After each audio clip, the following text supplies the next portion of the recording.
Hola, hola, bienvenidos a este Entre Dos con el presidente de la Asamblea Nacional, Henry Kronfle, en una edición especial.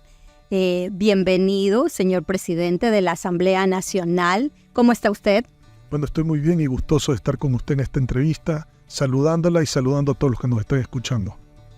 Henry, usted se convierte en presidente de la Asamblea Nacional luego de la muerte cruzada del 17 de mayo. En el 2021 usted también era parte de la Asamblea Nacional y además estaban en una negociación, en un acuerdo político similar al que se llegó ahora, ¿o hubo un cambio ahí? ¿Por qué este sí funcionó y el anterior no? Bueno, funcionó esta vez porque el gobierno es otro. Una persona que entiende que la gobernabilidad es un punto esencial para poder conducir al país a la paz, al progreso, consolidar las libertades y la democracia, y que además solo con gobernabilidad se puede tener seguridad jurídica, ciudadana y política, y eso es lo que trae la inversión y el empleo. Y por lo tanto, la gobernabilidad es un punto sumamente importante. Este presidente, contrario al anterior, que no entendía la importancia de la gobernabilidad y confundía los conceptos de gobierno, gobernabilidad, presidencia, poder ejecutivo y Estado, este presidente lo tiene muy bien identificado, me refiero al presidente Daniel Noboa, y pues se viabilizó con su liderazgo este acuerdo de gobernabilidad. ¿Por qué el interés de Henry Kronfle en ser presidente de la Asamblea? ¿Cuáles son sus prioridades? ¿Qué es lo que usted quiere hacer desde este puesto?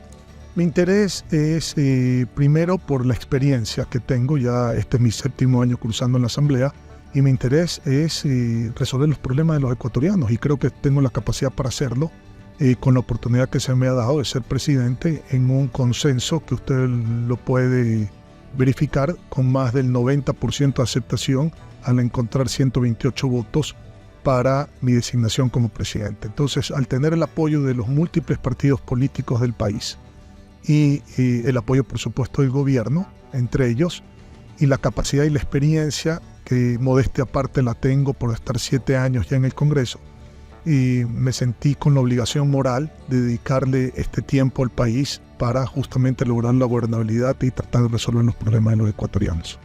Henry, ¿qué fue lo que se negoció o cómo se dio este acuerdo? Porque sigue siendo una incógnita para los ciudadanos, o no hay incógnita y no hay nada de qué especular o que hayan suspicacias detrás de este acuerdo. Mire, el acuerdo fue muy claro y muy transparente y muy básico. Lo que pasa es que hay veces hay elucubraciones de algunos, yo llamo pseudoperiodistas, que se amparan en decir que son representantes de la prensa para sacar sus odios o sus resentimientos a flote. Aquí no hay ninguna agenda oculta, hemos sido absolutamente claros y lo hemos comprobado. Por ejemplo, ¿de qué tiene que hacer un acuerdo de gobernabilidad en el Congreso? Bueno, tiene varias cosas. Primero, las autoridades, y digo porque se dan en esos tiempos, no porque sea lo principal. Por eso digo primero y no lo principal. Son las autoridades. Hay que conformar autoridades que le van a dar el ritmo y la velocidad a una agenda legislativa. Y luego hay que acordar los temas que se van a tratar. En este caso, salud, educación, seguridad y empleo, desde el punto de vista legislativo. Son los 4 ejes que hemos acordado que son los ejes prioritarios. Ya vamos a explicar cómo se va a ejecutar esta acción, pero sobre esos ejes prioritarios. Y por supuesto se deja un espacio para lo coyuntural, o lo que surja, por supuesto. Y luego tenemos la agenda de fiscalización, que esa es una agenda diferente a la agenda de legislación.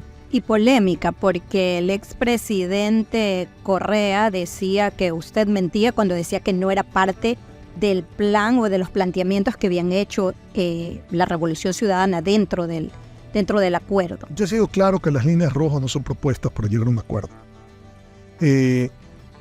Las intenciones de ese grupo político se saben desde hace mucho tiempo atrás. Dicho sea de paso, le costó la presidencia al propio presidente del Consejo de Participación Ciudadana y Control Social, en su momento por una destitución de la Corte Constitucional.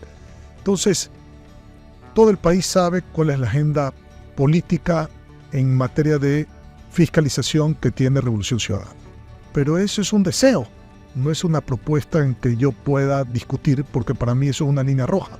No encuentro elementos en este momento, ni era lo correcto hablar sobre personas que estaban fuera de la actividad de la cual estamos sentando a hacer un acuerdo.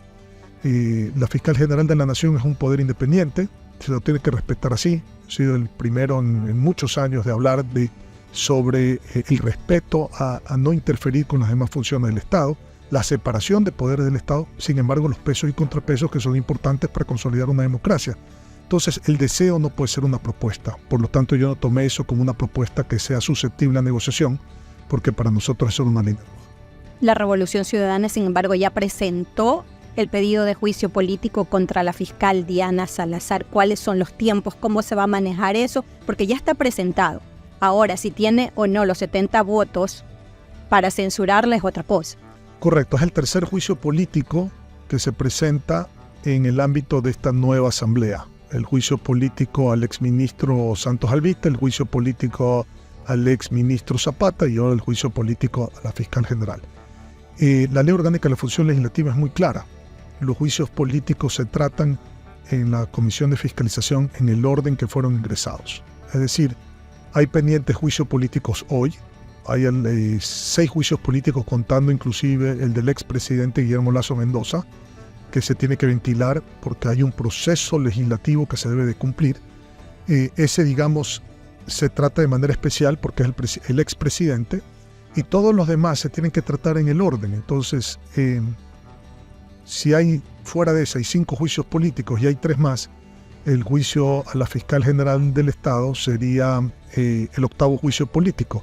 Si usted calcula aproximadamente mes y medio a 2 meses por juicio político, estaríamos hablando de un término de quizás 14 meses porque se ha tratado. ¿Y el juicio político contra el expresidente Guillermo Lasso cuándo se retoma? El juicio político porque se va a reanudar, tiene que hacerse, ¿no? Se tiene que hacer en esta semana, justamente. Estamos por definir exactamente a qué hora y en qué sesión se tiene que reanudar, porque es la continuación de una sesión que quedó suspendida por efecto de la disolución del Congreso y la muerte cruzada, pero es una sesión que se tiene que retomar porque quedó suspendida. Y ahí se determinará, después de cerrar el debate, cuál va a ser la moción, y hay 5 días en donde todos los asambleístas tienen el tiempo para pensar cuál va a ser su posición frente a esa moción de resolución para dar una votación. ¿Cuál va a ser su postura en ese juicio político? Porque no es oculto de que fue al menos una relación incómoda con el expresidente y con usted. Esto no tiene que ver nada con temas personales, estos son temas institucionales. Y uno de los proponentes del juicio político fue el Partido Social Cristiano, junto con Revolución Ciudadana. Acuérdese que en ese entonces estaba Esteban Torres como coordinador de la bancada, y él fue uno de los proponentes del juicio político. Para nosotros está clara la responsabilidad política, siempre lo dijimos, se lo hicimos conocer al país, pero hay que esperar el resultado de cerrar el debate, ver qué elementos se incorporan y en base a eso tomar una decisión que no puede ser otra que de alguna manera sancionarlo, si se quiere decir así, al presidente a través de la inhabilitación de que ocupe un cargo público, porque la institución no cabe, ya no es presidente de la República, hoy es Daniel Noboa. Entonces, el expresidente Guillermo Lasso, como sanción, puede tener la inhabilitación y habría que ver qué otros argumentos existen dentro del marco de las investigaciones para derivarlos a las otras funciones del Estado, es decir, las competencias que no son de la Asamblea Nacional. Estamos en Entre Dos con el presidente de la Asamblea Nacional, Henry Kronfle. Henry, el día de su posesión usted habló del valor de la palabra. ¿Hay dudas de que alguien incumpla la palabra en este acuerdo al que se ha llegado? No fue mi discurso de posesión, fue el discurso de posesión del presidente constitucional de la República del Ecuador. Es correcto. No fue mi discurso de posesión. Y hablé del valor de la palabra porque creo que la política tiene que empezar por el respeto a la palabra. Más allá de otros valores, la honradez, la verdad, son valores fundamentales. La política, y en todo lo que uno hace. Yo me acuerdo que mi abuelo me decía a mí, hay 2 cosas que jamás te puedes olvidar. El uno, que tu palabra vale más que tu firma, y lo otro es que cuida lo ajeno más que lo tuyo porque justamente no es tuyo. Entonces no puedes hacer con eso lo que tú quieras porque es de los demás. Yo creo que esos son conceptos que ojalá todo el Ecuador los llevásemos a todas las actividades, no solo a la política, a lo profesional, a lo personal, a lo familiar. Entonces para mí la palabra es algo fundamental y sabemos que rompieron muchas veces la palabra, no conmigo como candidato en ese momento, hace 2 años, el expresidente Guillermo Lasso, sino con el pueblo ecuatoriano al no cumplir con su plan de gobierno. Rompió su palabra y miren las consecuencias de la grave crisis económica, política y social que vive el país en este momento. De la que siempre se acusó a la Asamblea Nacional de no haber permitido gobernar. Ridículo, porque la Asamblea Nacional no gobierna, legisla y fiscaliza. Entonces, ¿cómo va a creer usted que un presidente va a hacer un plan de gobierno para que sea ejecutado por otro poder del Estado que no sea el de él? Es realmente risorio, ridículo. Pero bueno, se vendió esa idea y después se le trató de vender al país que era la Corte Constitucional la que bloqueaba al presidente. Yo pregunto, ¿qué tiene que ver la Asamblea Nacional o la Corte Constitucional para en el primer problema que tiene el país, que es la inseguridad? El segundo es el desempleo, pero el primero es la inseguridad. ¿Qué tiene que ver en no poder ni siquiera gastar el 9% del presupuesto general del Estado asignado en materia de seguridad? ¿Qué tienen que ver los otros poderes del Estado? Nada. Ahí usted se da cuenta de la inoperancia y la ineficiencia del gobierno anterior. Henry, usted ha dicho que el tema de la fiscal general del Estado no ha estado ni siquiera en discusión dentro del acuerdo. Le pregunto, si la vicepresidenta de la República no acepta la función que le ha dado el presidente Daniel Noboa de ir como funcionaria de paz a Tel Aviv, ¿cabe un juicio político en contra de la vicepresidenta? Déjeme contestarle lo primero. Los deseos de una tienda política, que ya son conocidos y obvios, no quiere decir que se conviertan en temas que pueden generar algún tipo de discusión cuando existen líneas rojas de los demás actores. Eso para terminar la discusión del tema de la fiscal, porque eso lo quiero dejar absolutamente claro. Ahí hay un juego de palabras, ¿no? ¿Es un deseo o una propuesta? Una propuesta para mí es algo que se pone sobre la mesa, que se puede discutir, pero cuando es una línea roja no hay nada que discutir. Entonces, terminemos ese asunto, porque un deseo para mí no es una propuesta. En cuanto a lo que usted acaba de decir de la vicepresidencia, en caso que ella no acepte las funciones, veo criterios diferentes de abogados reconocidos constitucionalistas. Hay unos que dicen que eso sería un incumplimiento de funciones y que podría conllevarse una sanción. Hay otros que dicen no se le puede obligar a hacer esto, hay el derecho a la resistencia.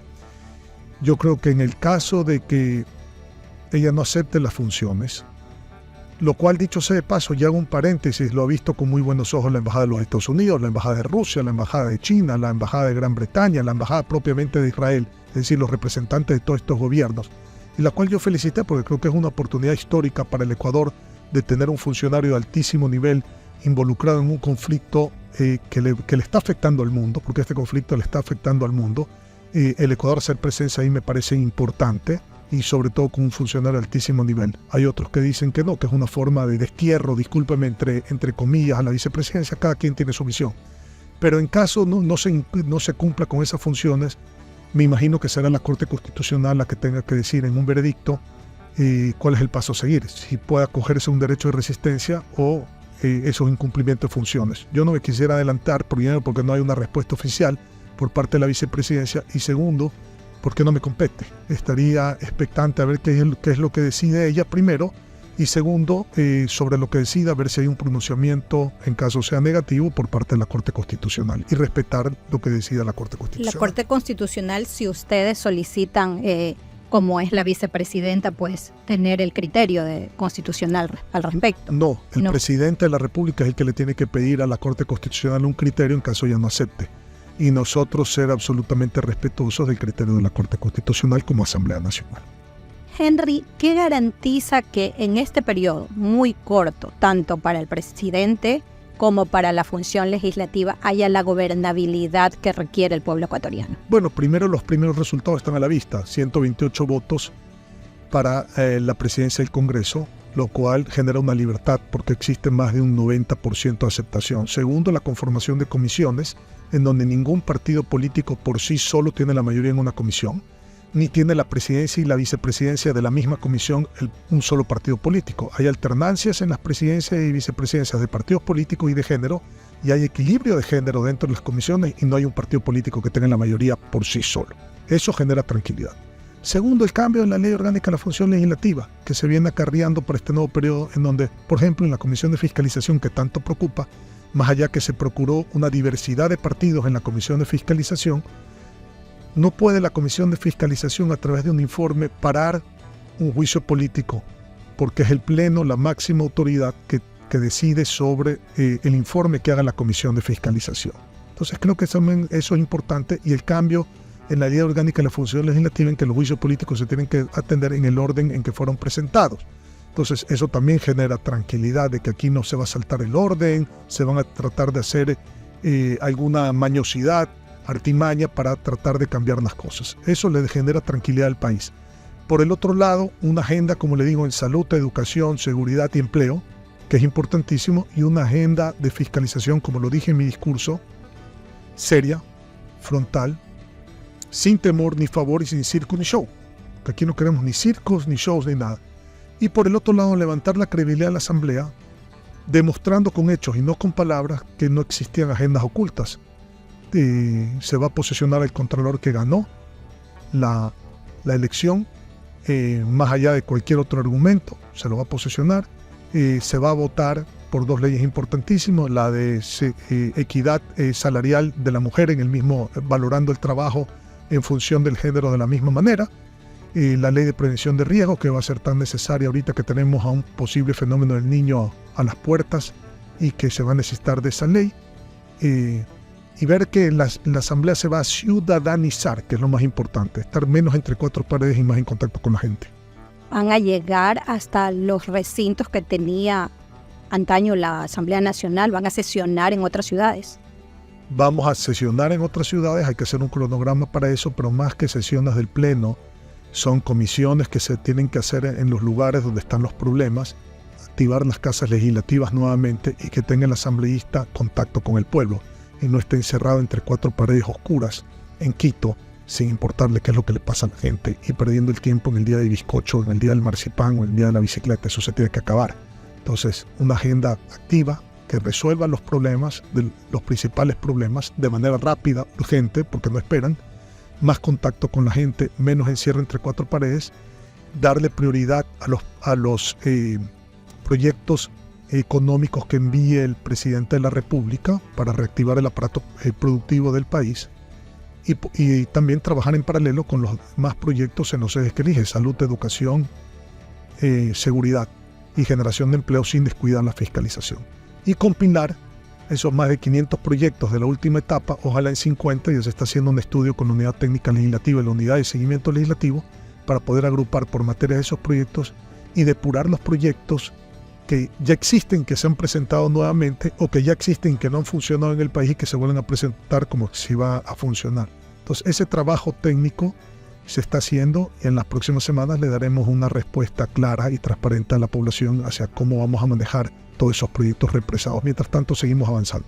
Henry, para usted, como presidente de la Asamblea, ¿cuáles son los 3 principales ejes que debe manejar esta Asamblea Nacional? Y uno de ellos usted ha anticipado, que es el tema de la seguridad. ¿Cómo desde la Asamblea Nacional se puede trabajar en leyes que ayuden a enfrentar todo lo que están viviendo los ecuatorianos, de vacunas, asesinatos, violencia? Yo le hablaría de 4 ejes, porque si bien es cierto, la salud es primero para poderse educar, porque si usted no come no se puede educar, pero la salud y la educación, la infraestructura que ha dejado este gobierno es paupérrima y hay que corregirla urgentemente. Esto ya no aguanta más. Y en el tema de inseguridad, pues imagínese usted, todos sabemos la inseguridad que se está viviendo y hay que trabajar. Y en materia de generación de empleo, pues justamente por eso vamos a recibir y tratar con celeridad los proyectos que mande el Ejecutivo en materia de económica urgente, que necesitamos 30 días para procesarlos. Más aún, si el presidente decide hacer un estado de excepción por emergencia económica, podría mandar más de un proyecto de ley al mismo tiempo, se podrían enviar 2, y entonces en 2 meses podríamos tratar 4 proyectos de ley en diferentes materias económicas urgentes que puedan darle luces a los ecuatorianos para poder recuperar la economía y generar un crecimiento económico, que es lo que trae el empleo. Y por el otro lado, generando seguridad jurídica, política y ciudadana, a través de las leyes también viene la inversión que genera empleo. Eso por un lado.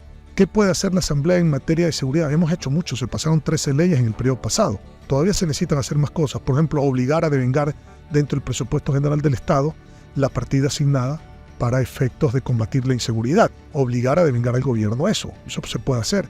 jueces sin rostros, por ejemplo, para que no haya compromiso en la función judicial en cuanto a sentencias sobre casos delicados, que el juez no se vea amenazado si toma una u otra decisión y tratar de controlar desde ese sentido. Control de fronteras, ese es otro tema. Drones, uso de tecnología, ¿no? Para poder ver dónde están los pasos clandestinos en el país y poder controlar esas fronteras ilegales que hay veces tienen mejor infraestructura que la frontera legal para el paso de un país a otro.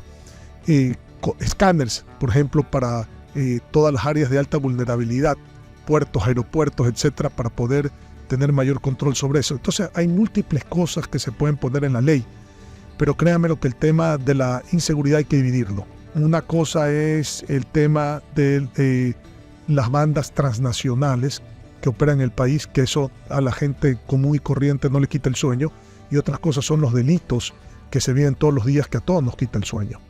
Por ejemplo, el robo es uno de ellos, el secuestro, la violación, el homicidio y la vacunación. Entonces, ahí hay que trabajar fuertemente porque eso es mucho más fácil de resolver en el sentido que se necesita una acción puntual, rápida y concreta del gobierno que pueda estar apoyada por leyes de la Asamblea, y lo otro es un problema mucho más complejo que necesita de cooperación internacional. Henry, con todo respeto, le voy a hacer una pregunta que mezcla un poco el tema político, pero también algo del tema personal. Uno de los cuestionamientos que se hizo a usted como presidente de la Asamblea fue algunas faltas que tuvo de presencia en la Asamblea anterior. Se dijo que por un tema de salud. ¿Está superado este tema de salud? Déjeme contestar en dos etapas. Primero, yo no falté a la Asamblea Nacional. Aquí está el gran error que en este periodo de 2 años estuve desde mayo hasta mayo prácticamente presente en la Asamblea Nacional físicamente en Quito. Y después estuve virtualmente conectado, efectivamente, por un problema de salud. Se me subía la presión con la altura y tanto ida y venir de Quito, subida y bajada de Quito me afectó muchísimo. Pero me afectó muchísimo a raíz de mi segundo COVID. Yo tuve el primer COVID que fue muy duro, que me dio la cepa de Wuhan, esa que de la primera que mataba a todo el mundo en los hospitales. A mí me dio ese COVID, me dejó un poco afectado con ciertos problemas de cansancio, de falta de aire, etc. Pero el segundo COVID que me dio me afectó un poco, digamos, en mi respiración, en mi capacidad pulmonar y me inflamó un poco el corazón. Gracias a Dios, a través de un tratamiento, porque he estado haciendo seguimiento, he podido recuperarme en un 60 o un 70% de esa inflamación que me produjo el COVID, y por supuesto sigo con mi tratamiento, y después de una valoración que la he tenido prácticamente cada 3 meses, tuve la luz verde de mis doctores, de mis cardiólogos, para poder viajar a Quito. Obviamente tomo mis tratamientos, me he sentido muy bien en Quito, gracias a Dios, y eso me ha permitido asumir este reto, porque por supuesto tenía que estar en las condiciones para asumir ese reto. Yo no soy una persona tan irresponsable para asumir un reto sin estar con las condiciones. Me hice la última oración 2 meses antes de asumir el reto de la Asamblea. Estoy en perfectas condiciones y gracias a Dios, después de 18 meses de tratamiento, pues puedo estar en Quito y puedo trabajar fuertemente. Qué bueno, Henry, porque como usted decía, la salud es lo más importante. Lo más importante. Para todos. Le agradezco muchísimo por acompañarnos en este Entre Dos, y no me quiero despedir sin dejarlo a usted con la palabra para que nos cuente cuál es el compromiso mayor de Henry frente al cargo que asumió hace poquito y que tanto requiere de la responsabilidad y la madurez política de la que se habla recientemente, pero desde siempre, y que requerimos para un mejor ejercicio. Mi compromiso es muy claro: no defraudar a nadie, así sea los que me dieron su voto, los que no me dieron su voto, para estar en la Asamblea Nacional, y eso solo se puede lograr resolviendo los problemas graves y las necesidades básicas de todos los ecuatorianos. Esa resolución de problemas es lo que genera la confianza, es lo que genera la aceptación, y espero que el día que me vaya a la Asamblea Nacional la gente me vea como un presidente del Congreso que realmente se preocupó de la gente, que actuó en función de las necesidades y sobre todo de la gente más pobre del país, y que se lleve esa sonrisa cada vez que mencionen en mi nombre diciendo: me acuerdo de este presidente que cambió las cosas en el Ecuador, ese presidente del Congreso que realmente se preocupó y que fue mucho más humano y más ciudadano con un poder del Estado que estaba desconectado, y resolvió. Muchas gracias, Henry, y que el país tenga mejores días. Muchas gracias a ustedes.